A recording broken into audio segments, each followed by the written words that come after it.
we are at Chambord, deciding to take the golf forwards. Buggy tour around the gardens. And Gary is driving. Carefully. It has a bit, hasn't it? Oh, on the right. Yeah. So coming downhill at a lick here.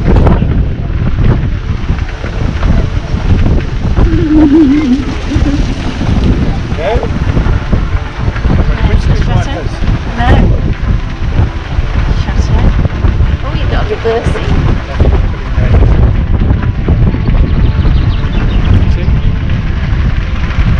There we are. Yes. On. Looks lovely. Oh, it looks fab from here, doesn't it? Yeah, look at that.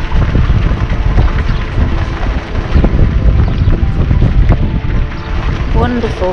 Built for Francois I as a hunting lodge, could you believe it? I think there's quite enough rooms for that. He only spent 70 odd days here in entirety, although I think his successor was born here.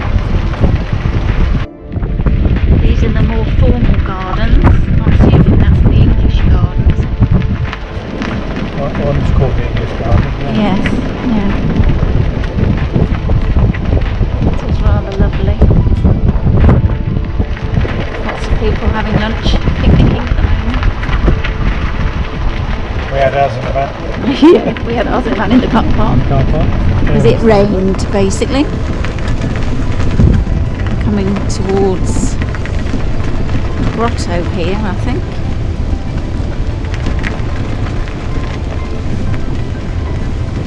You can actually hire a boat and go round the moat, but we've opted for a golf buggy, mainly because Gary's always wanted to drive a golf buggy. Yeah, if we don't have a campsite, we own them. Yeah, he wants a campsite just so he can have a golf buggy. Oh, you can see the, yeah. Don't know whether they're naturally formed or not. Rather impressive. So.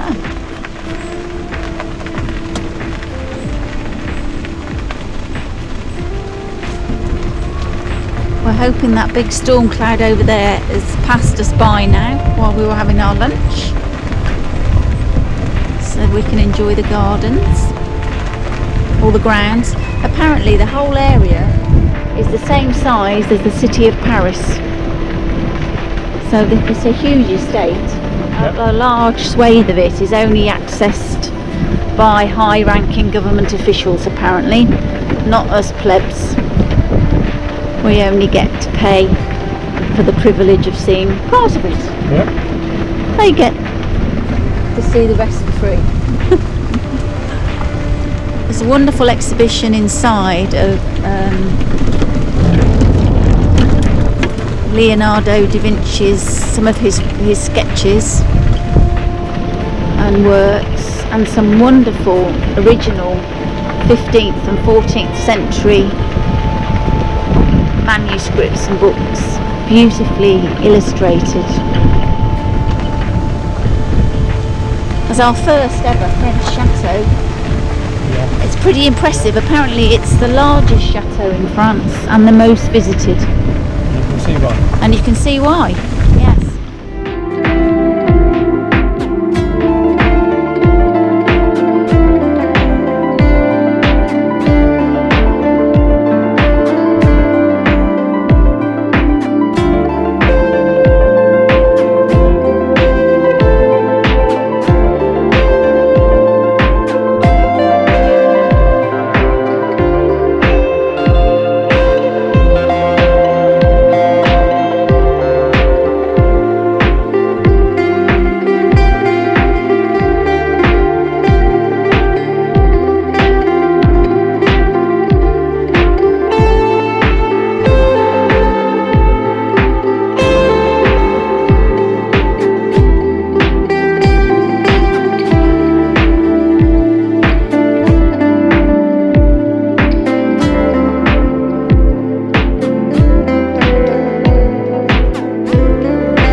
everybody, I wanted to introduce to you our visit to the Chateau Royal d'Amboise, just to explain a little bit about what is there and what you're likely to see. Amboise itself is a very pretty little town where we had a lovely cup of hot chocolate and more cake.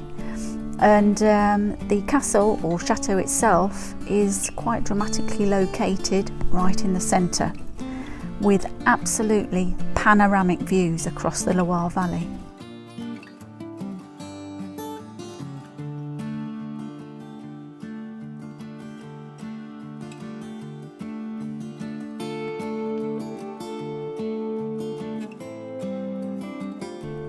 You enter the chateau through the former foot soldiers' passage, which originally apparently defended with a drawbridge and portcullis.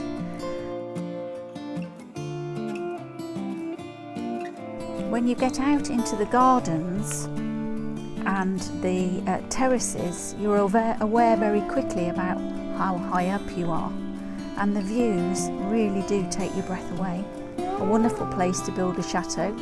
There's been buildings here since the 4th century, believe it or not, and the last royal couple to live in it were Charles VIII and Anne of Brittany.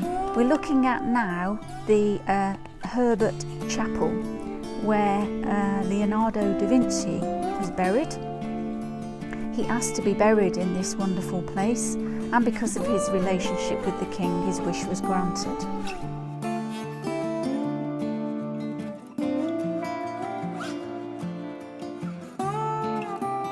Insides of the chateau are decorated and furnished.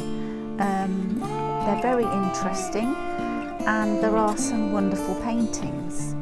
There's a particularly interesting painting regarding the death of Leonardo da Vinci himself. You will see the king. Although actually King Francois I wasn't present at the death of Leonardo da Vinci.